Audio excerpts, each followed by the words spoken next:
Han habido varias controversias, especulaciones, hipótesis, etcétera, etcétera, respecto al orden de las profecías. Y es la razón por la cual dentro del cristianismo escuchamos palabras como pretribulacionismo, posttribulacionismo, amilianismo, postmilianismo, etcétera, etcétera. ¿Qué quiero decir con esto? Bueno, cuando decimos pretribulacionismo, está dándonos a entender este término que antes de la tribulación va a venir el arrebatamiento de la iglesia. En este caso, ¿verdad? Nosotros formamos parte de esta área de la escatología. Creo firmemente, como lo quiero demostrar a través de las Sagradas Escrituras, de que la iglesia no va a atravesar la gran tribulación. Por eso se llama pre significa antes tribulacionismo, antes de la tribulación. Cuando hablamos del post-tribulacionismo, hablamos de personas o cristianos que creen que es hasta la segunda venida de Jesucristo, junto con el arrebatamiento, que se llevan a cabo estos dos eventos. O sea, en la segunda venida de Jesucristo viene el arrebatamiento y al mismo tiempo Él desciende del cielo. Lo cual pues ya es muy, pero muy, muy difícil de sostener.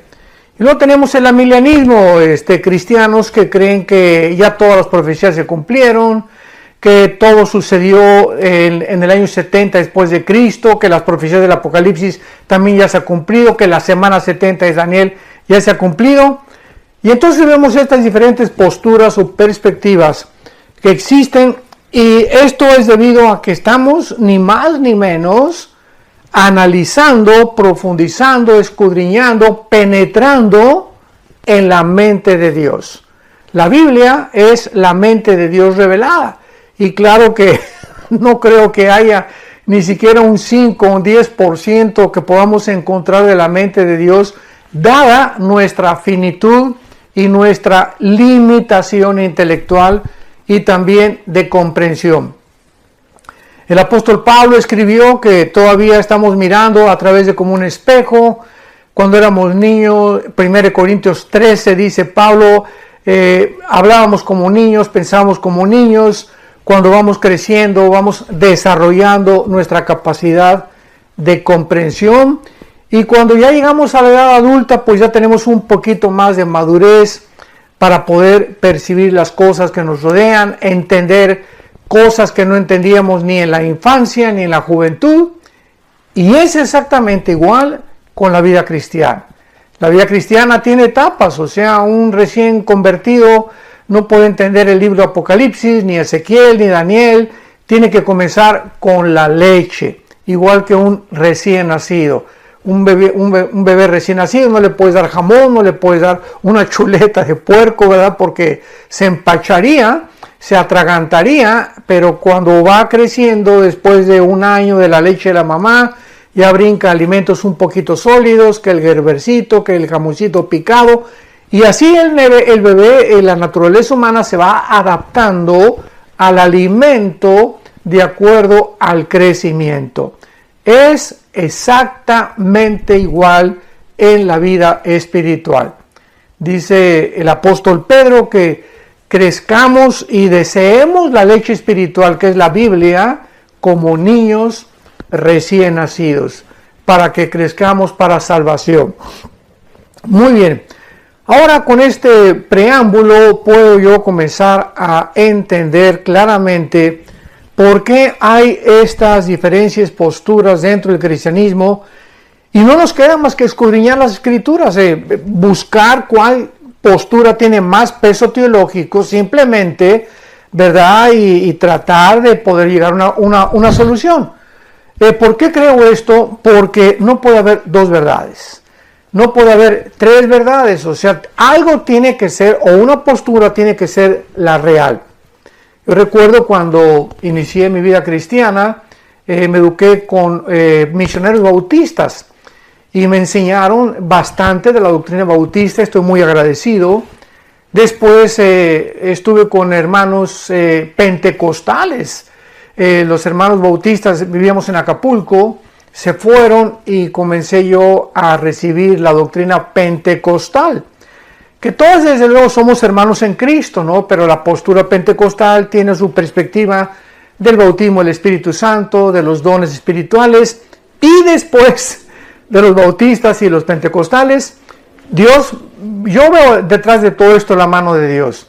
Para que yo pudiera ver el panorama de la mayor parte de las denominaciones, posturas de hermanos, y poder darme cuenta que yo tenía que llegar a un momento en el que tenía que decidir con cuál doctrina me iba a quedar, qué doctrina iba a enseñar, pero con convicción.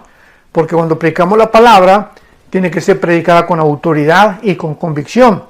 Y pues, en tercer lugar, estuve con los presbiterianos. Estudié la famosa teología de la Reforma, el calvinismo, el hipercalvinismo, la doctrina de la predestinación, de la depravación humana, la expiación limitada, bueno, todo lo que enseña la famosa doctrina o teología de la Reforma.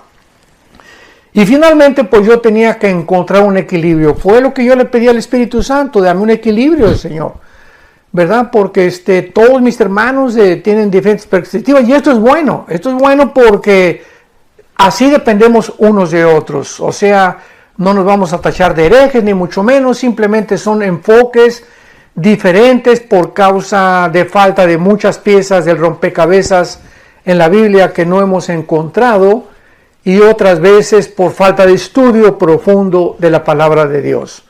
Así que pues yo anhelo, ¿verdad?, que todos ustedes que nos escuchan y que ven estos videos y están aprendiendo de la Biblia, tú juzgues por ti mismo, después de analizar las evidencias que podamos presentar, realmente cómo pueden tener cabida dentro de tu alma, dentro de tu entendimiento, para que puedas trazar bien la palabra de verdad.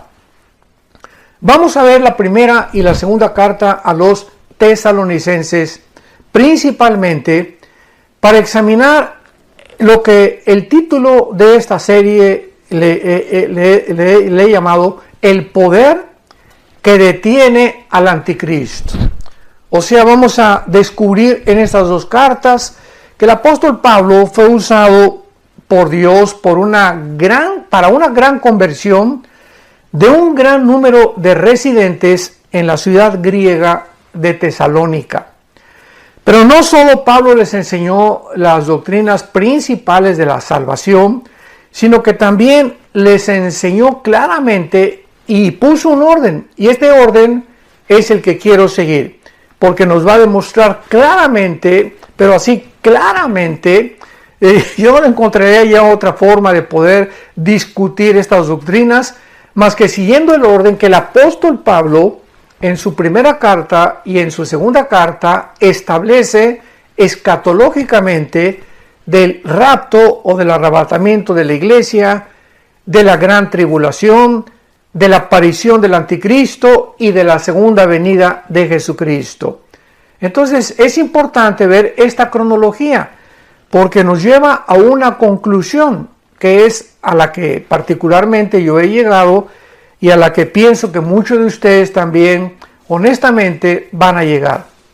Entonces el apóstol Pablo no solamente les enseñó las doctrinas a estos cristianos de la ciudad de Tesalónica, repito, era una ciudad griega, sino que también les enseñó el rapto, la aparición del anticristo, la gran tribulación y la segunda venida de Jesucristo.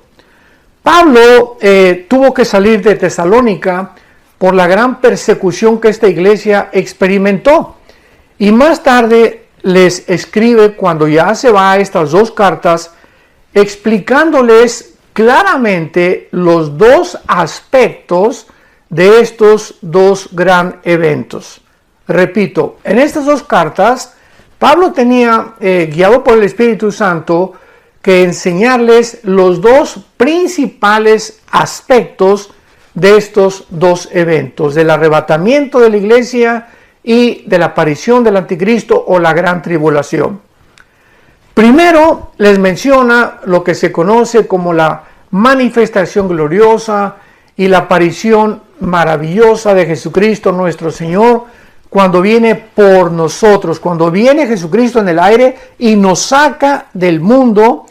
Por eso se le llama arrebatamiento, o sea, arpazo en la palabra griega, que significa literalmente ser sacado súbitamente o ser arrebatado con fuerza, y del latín raptarus. Por eso son sinónimos, se puede usar rapto o se puede usar arrebatamiento. Y esto es no solamente una experiencia que tal vez seamos nosotros, esta generación que estamos viviendo, los que no vamos a experimentar lo que significa morir. O sea, esta doctrina del rapto, como lo vamos a ver, era un misterio. En el Antiguo Testamento no está. En los evangelios no la encontramos tampoco. Fue algo que Dios apartó de una forma soberana para enseñársela a un solo hombre. No se le enseñó a Juan, ni a Santiago, ni a Mateo, ni a Marcos, ni a Pedro, se le enseñó al apóstol Pablo. Esto nos muestra que Dios es soberano en cuanto a muchos secretos que Él tiene. Y Él puede enseñarle a Isaías cosas que no le enseñó a Malaquías, cosas que no le enseñó a Zacarías, cosas que no le enseñó a Sofonías, a todos los profetas menores y a los mayores del Antiguo Testamento, pero que cuando ponemos a todos estos profetas y todas estas revelaciones que Dios le dio tanto en el Antiguo Testamento como en el Nuevo Testamento a diferentes hombres, nos damos cuenta la consistencia de la verdad.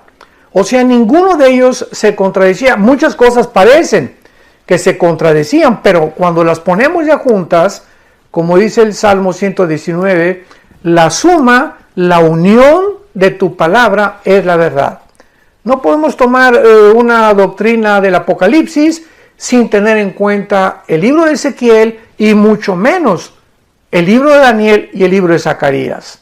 No podemos tomar los evangelios sin corroborar Mateo con Lucas, con Marcos, con Juan, etcétera, etcétera. Y aunque los cuatro evangelistas, Mateo, Marcos, Lucas y Juan, escriben de diferente forma, viendo de diferentes aspectos la vida y ministerio terrenal de Jesucristo, todos escriben cosas diferentes, pero muchas de ellas coinciden aun cuando usan un lenguaje diferente. Entonces el apóstol Pablo, en la primera carta a los Corintios, para inmediatamente aclarar este punto, en la primera carta a los Corintios, por favor abre tu Biblia, 1 Corintios capítulo 15, vamos a comenzar a entender esto desde la A hasta la Z. Eso sí, se los prometo que así lo vamos a hacer. En 1 Corintios 15, versículo 51, el apóstol Pablo nos dice lo siguiente: he aquí les digo un misterio, o sea, nos va a revelar Pablo a un secreto, y un misterio significa algo que no estaba revelado en el Antiguo Testamento, algo desconocido antes de él, que tampoco estaba revelado en los evangelios. Entonces, por eso Pablo comienza diciéndonos: les voy a dar a conocer un misterio, algo que estaba escondido, pero que ya no es escondido. Dios me lo reveló a mí. Lo escondió en el Antiguo Testamento, lo escondió en los evangelios, pero al Espíritu Santo le agradó revelármelo a mí. Muy bien. ¿Cuál es este secreto? ¿Cuál es este misterio que Pablo nos quiere revelar? Y dice a continuación que no todos vamos a morir. O sea, que no todos dormiremos, pero todos seremos transformados. Eso es una revelación que no existía en el Antiguo Testamento. En el Antiguo Testamento, Isaías, muchos profetas hablaron de la resurrección de los muertos, pero nadie sabía que iba a haber una generación, en este caso en el cuerpo de Cristo, que somos la iglesia, los cristianos, que no íbamos a morir. ¡Qué tremenda revelación! ¡Qué tremenda y maravillosa esperanza! Que va a haber un grupo de cristianos que no vamos a saber qué es morir. Me incluyo porque le pido a Dios que podamos tener ese privilegio, esta generación que estamos viviendo, que no seamos nosotros la generación de la cual está hablando Pablo, que de repente vamos a desaparecer y estaremos en un cerrar de ojos, en el aire, en la presencia del Hijo de Dios, de Jesucristo. Entonces dice Pablo, no todos vamos a dormir, pero todos seremos transformados. La palabra dormir no significa una existencia inconsciente. Esto es muy importante. La palabra dormir se refiere al cuerpo físico siempre en la Biblia.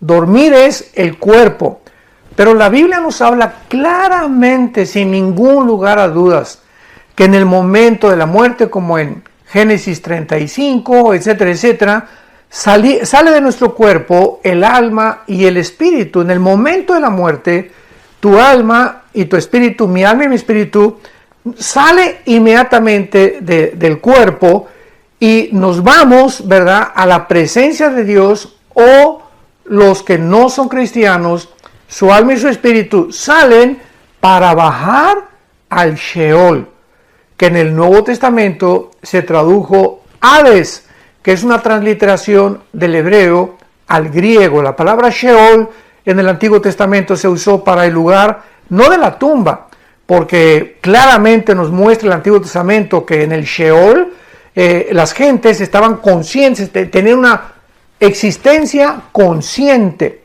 Muere Abraham y le dice Dios, serás reunido con tus padres, serás reunido con tus parientes, o sea, dándonos a entender el Espíritu Santo que al morir había un lugar donde todos los muertos justos, ¿verdad?, iban al mismo lugar y estaban reunidos juntos, esperando desde luego la muerte de Cristo en la cruz, porque ya cuando muere Cristo en la cruz, Él baja y saca a todos del Hades, de los que se encontraban en el lado del paraíso o del seno de Abraham. De esto ya he hablado en otras conferencias.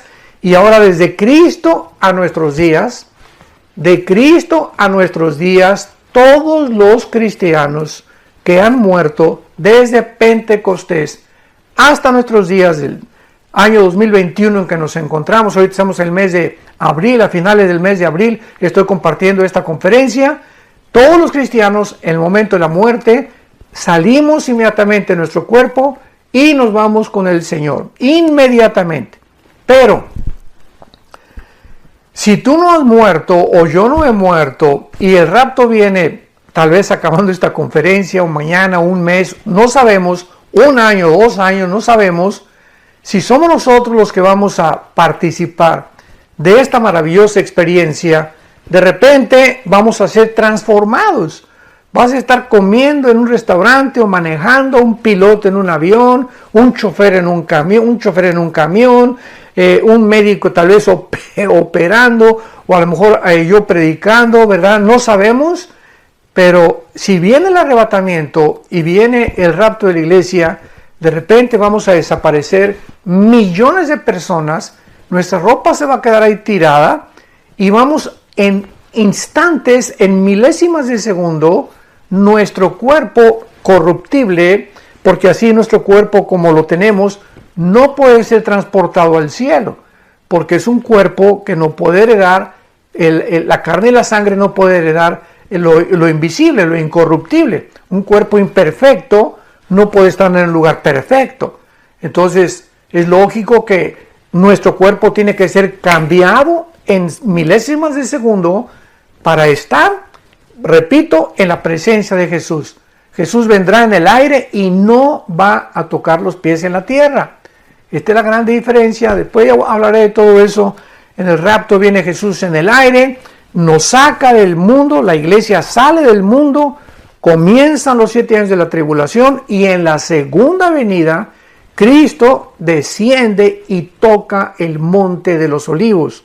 Zacarías capítulo 14, versículos 2 y 3. En la segunda venida Él toca los pies en el monte de los olivos y en la segunda venida Él viene con nosotros. Dice Apocalipsis 19, en un caballo blanco y los ejércitos le seguían y todos nosotros venimos junto con Él a establecer su reino milenial o el reino mesiánico prometido a los profetas y al rey David en particular.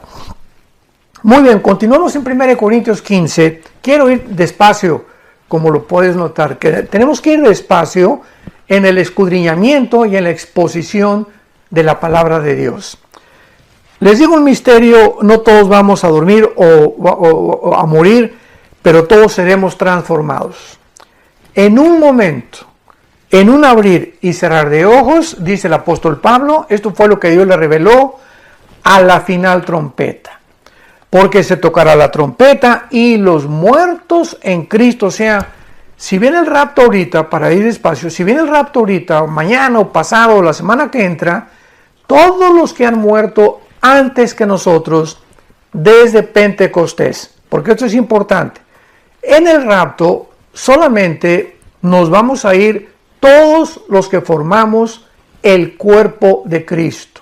La Biblia le llama los que estamos en Cristo, porque cuando en Pentecostés vino el Espíritu Santo, el Espíritu Santo hizo algo que no había hecho jamás en la historia.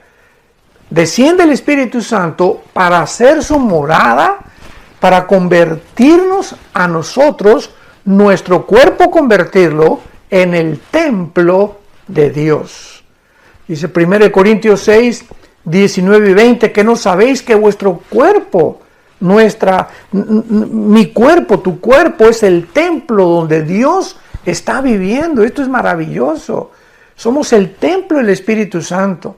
Entonces el Espíritu Santo en el momento en Pentecostés entró a hacer su morada. Ya en el Antiguo Testamento entraba y salía, entraba y salía. Entraba sobre Sansón y Sansón tenía unas fuerzas sobrenaturales, pero se iba. Entraba sobre David y David tocaba el arpa y comenzaba a escribir como el Salmo 22, que 1000 años antes de Cristo contiene la crucifixión, escrita por David, guiado por el Espíritu Santo, inspirado por el Espíritu Santo, pero se iba el Espíritu Santo, y así venía sobre las personas, pero se iba. Pero desde Pentecostés, que fueron 50 días después, porque la palabra Pentecostés significa 50 en el griego, entonces 50 días después de que Cristo muere, el Espíritu Santo viene sobre un grupo de personas llamados los cristianos, o también se les llamaba los del camino, y el Espíritu Santo ya muere en nosotros. El Espíritu Santo nos bautiza, esto significa nos identifica, nos amalga, es un amalgamiento. El bautismo del Espíritu Santo no viene después de que te hayas convertido. El Espíritu Santo viene en el momento en el que tú te conviertes. Tú eres una nueva criatura, has nacido de nuevo, has sido bautizado por el Espíritu Santo. O sea, no hay tal cosa como que ya recibí a Cristo, pero estoy incompleto, me falta algo. Espérame tantito. Dice Colosenses 2 que estamos completos en Cristo. No nos falta absolutamente nada. El momento que recibes a Cristo tienes todo. Lo único que nos falta es crecer en su gracia y en su conocimiento. Entonces el bautismo del Espíritu Santo es la operación 1 Corintios 12:13, en la cual todos somos unidos, amalgamados a formar parte de un solo cuerpo. Este cuerpo, dice Efesios 2, no existía. Esta entidad, este nuevo hombre, no existía ni en los evangelios ni en el Antiguo Testamento. Esto es importantísimo para diferenciar la iglesia de Israel. Algún día vamos a profundizar en esto. Pero la iglesia y Israel son dos entidades completamente distintas.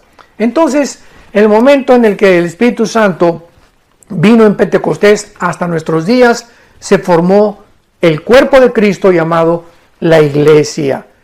Y todos estos cristianos o todas estas personas, no importa su nacionalidad, que estamos fundidos, unidos con Cristo mística y misteriosamente, como dice Efesios capítulo 5, somos los que vamos a participar en la resurrección y en el arrebatamiento de la iglesia.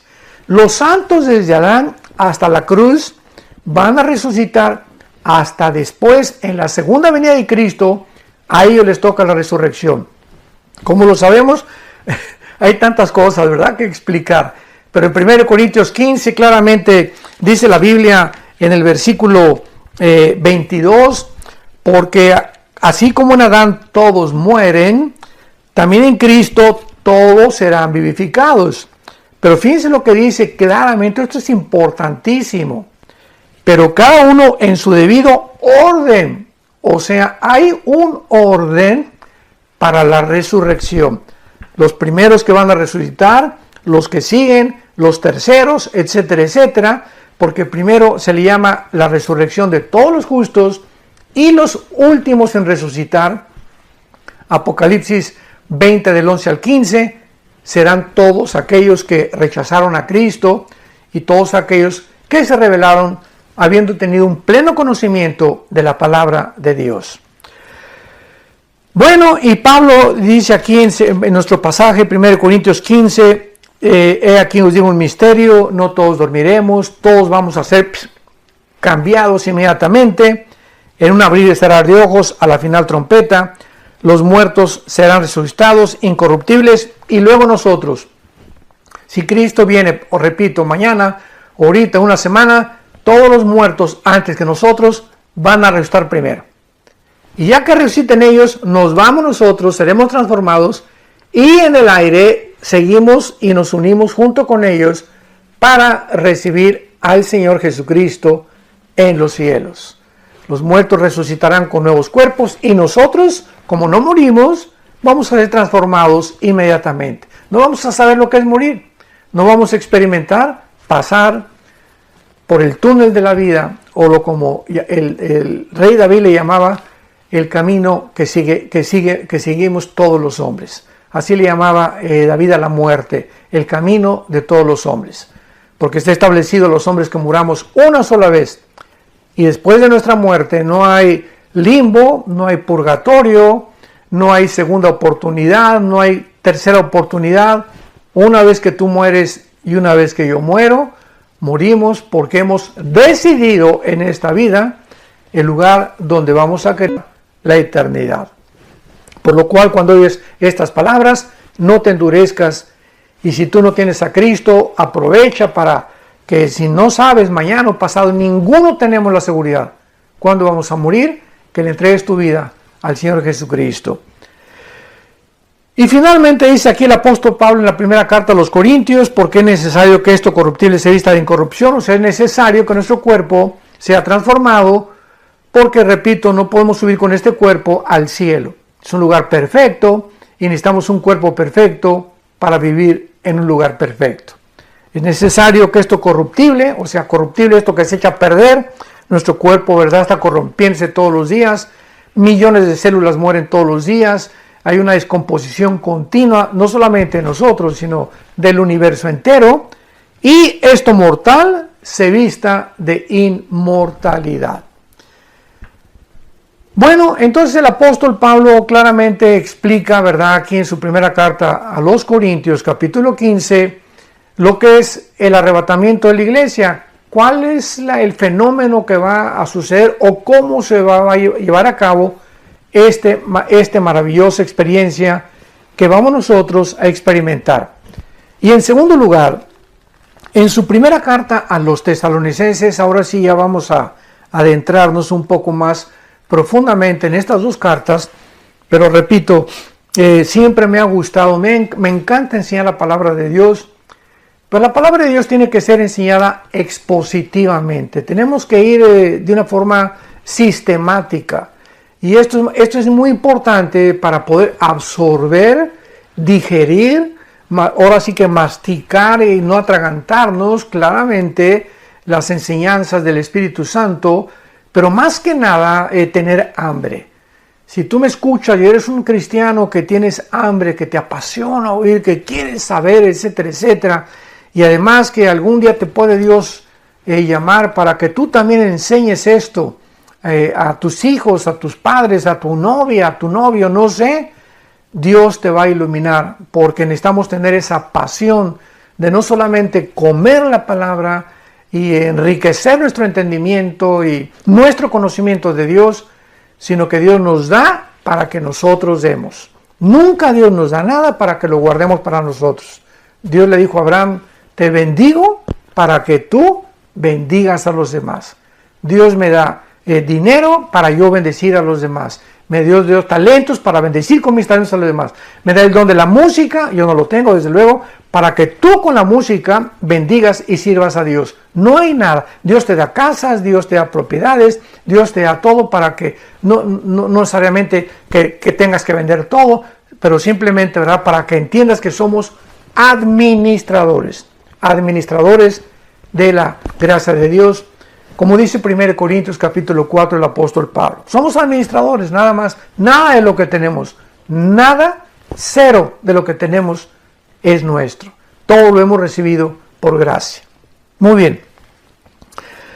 Ahora en la primera carta a los Tesalonicenses capítulo 4, versículo 13 en adelante, el apóstol Pablo ya con mucho más detalle ya explica más o menos el mecanismo de lo que es el arrebatamiento de la iglesia y demostrando claramente en el próximo capítulo, el capítulo 5 de su primera carta, la diferencia entre el arrebatamiento y el día del Señor.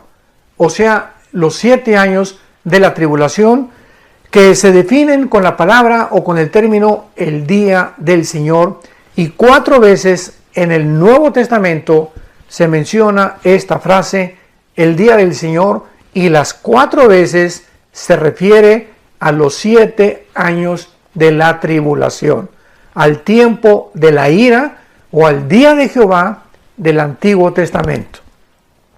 Y Pablo dice así, Primera de Tesalonicenses capítulo 4, dice, por lo cual decimos esto en palabra del Señor. Es Cristo el que le enseñó esto al apóstol Pablo. Como lo vimos ya, fue una revelación dada a él. Por eso dice, en palabra del Señor. No son palabras mías, son palabras del Señor, dice Pablo. Que nosotros, que vivimos, que habremos quedado hasta la venida del Señor, no precederemos a los que durmieron. Porque el Señor mismo con voz de mando, con voz de arcángel y con trompetas de Dios, descenderá del cielo. Cristo descenderá físicamente del cielo. ¿Se acuerdan en Hechos 1, versículos 8 en adelante, que ascendió Cristo a los cielos y los ángeles aparecieron junto a él, diciéndoles a los apóstoles qué es lo que ven, ¿verdad? Es así como sube Cristo, de la misma forma descenderá. Imaginémonos esto, en el arrebatamiento va a descender del cielo, se va a detener a la mitad del cielo porque nadie lo va a ver más que nosotros, los que seamos arrebatados, y él, así como resucitó con su cuerpo glorificado, nos uniremos con él en el cielo para irnos con él en el cielo, y mientras pasan los 7 años de la tribulación aquí en el mundo, estaremos en el cielo en lo que se llama el tribunal de Cristo. Romanos 14:10, 1 Corintios 3 del 10 en adelante, que será el bema en el griego, o tribunal, bema en griego, que significa que seremos los cristianos juzgados. A ver, con cuidado. Los cristianos, cuando muramos, vamos a ser juzgados. No por la salvación, porque la salvación no la podemos perder. Ya nuestra salvación fue conquistada, ganada en la muerte de Cristo. Él nos dio la salvación que tenemos, una salvación que no es nuestra, que nos es imputada por gracia, y que gracias al sacrificio de Cristo tú y yo podemos reunirnos con Él en algún día. Entonces nuestra salvación, ¿verdad?, no tiene que ver ya en el tribunal de Cristo, en el bema, con B grande, bema en el griego de Cristo. Repito, Romanos 14:10, 1 Corintios 3 del 10 en adelante. Entonces ahí en el juicio de Cristo, en el tribunal de Cristo, vamos a ser juzgados por nuestras obras. 2 Corintios 5:10, cada quien Dios le dará lo que hicimos siendo cristianos, porque nuestra vida al ser cristianos fue borrada completamente. No hay nada de antes de ser cristianos que Dios nos va a sacar o a acusar, porque el que está en Cristo, nueva criatura es. 2 Corintios 5:17, somos una nueva creación. El que está en Cristo es una nueva creación. Las cosas viejas pasaron, todas son hechas nuevas. Entonces, en el tribunal de Cristo vamos a ser juzgados por todos los dones y los talentos que Dios te dio.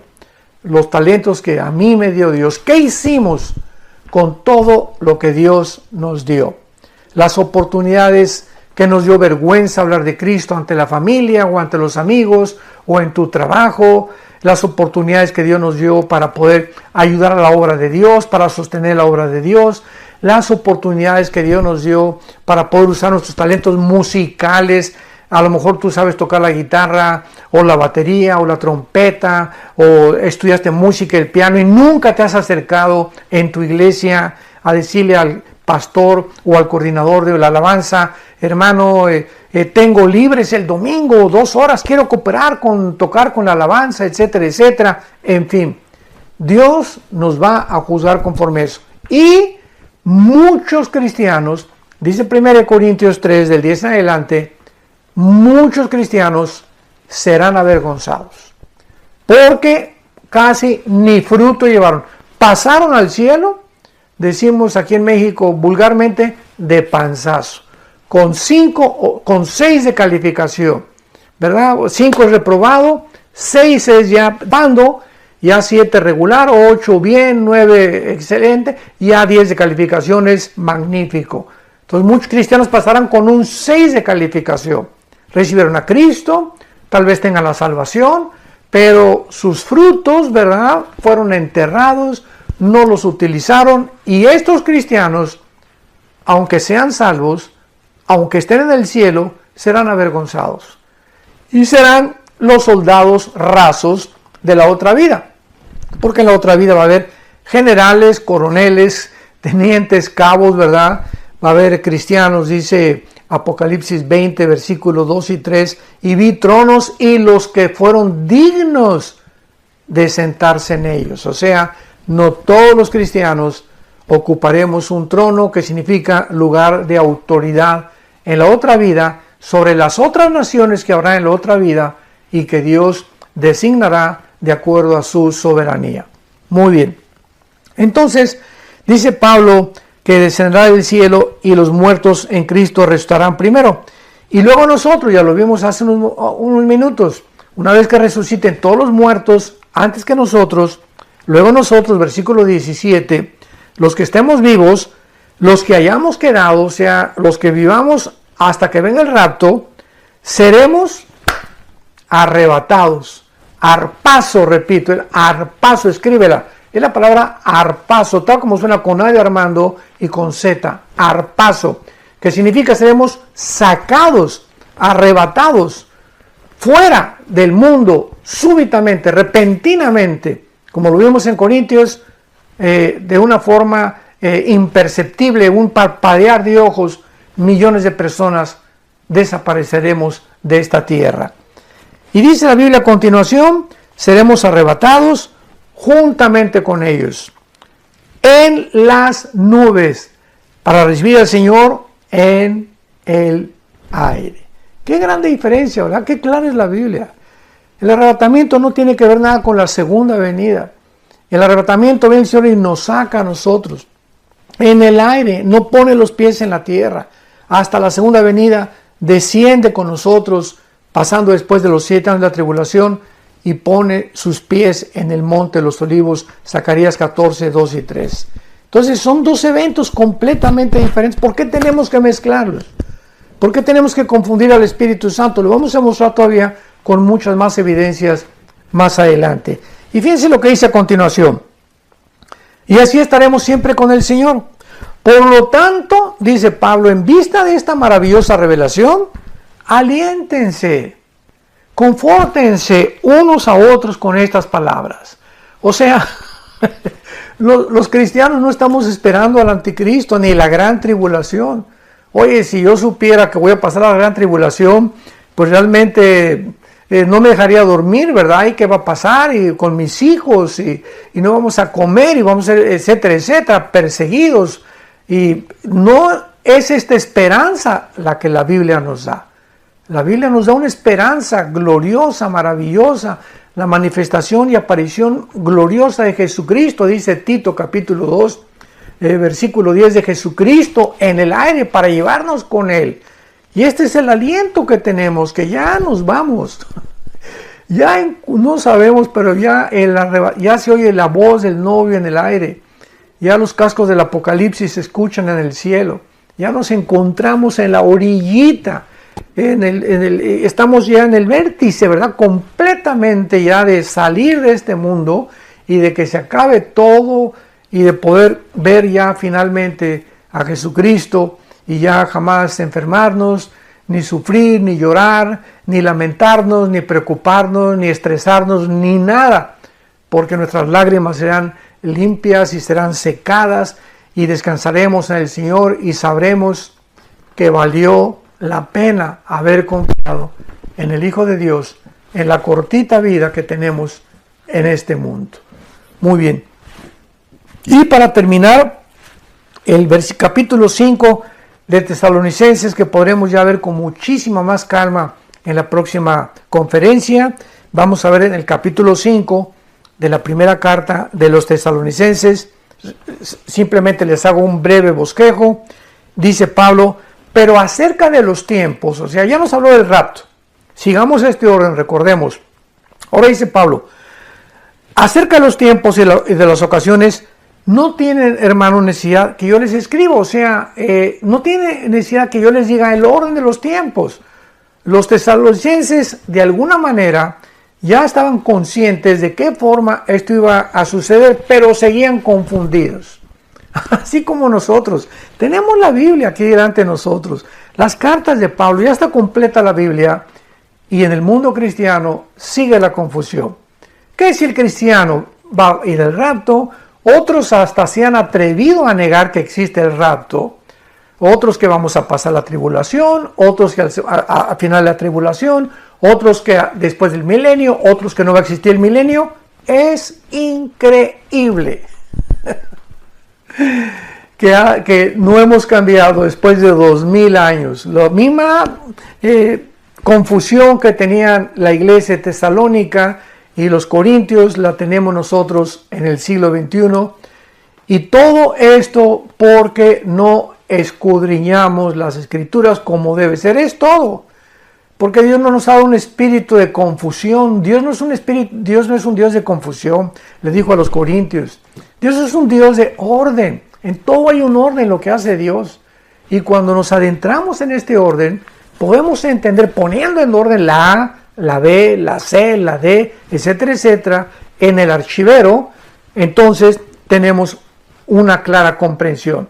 Pero si yo tengo un archivero donde la B está en la A y la A está en la C, pues entonces no puedo encontrar rápidamente las cosas que busco, porque hay un desorden en mi archivero mental.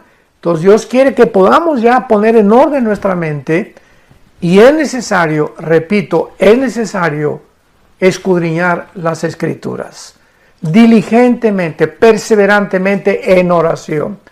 Pedirle a Dios con pasión: Señor, quiero conocer la verdad, quiero seguirte con todo mi corazón, pero no solamente, repito, para conocerte, sino para poder compartir el glorioso evangelio, las buenas noticias que Jesucristo nos vino a traer al mundo, que tú estabas, Señor, en Él, reconciliándonos en la cruz, perdonándonos nuestros pecados, no tomando en cuenta todas las maldades que hicimos antes de ser cristianos, sino para que nos dieras la vida eterna.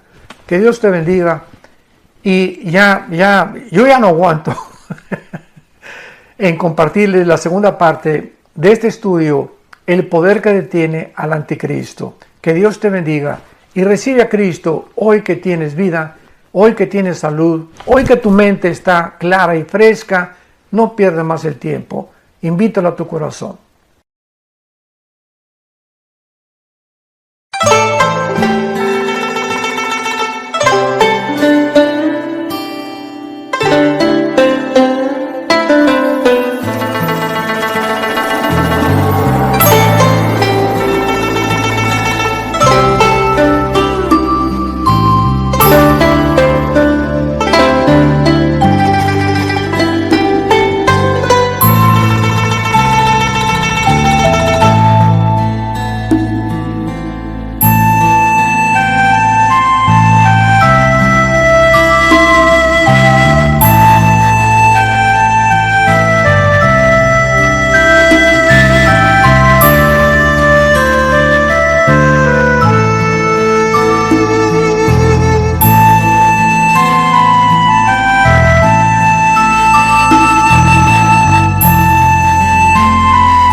Thank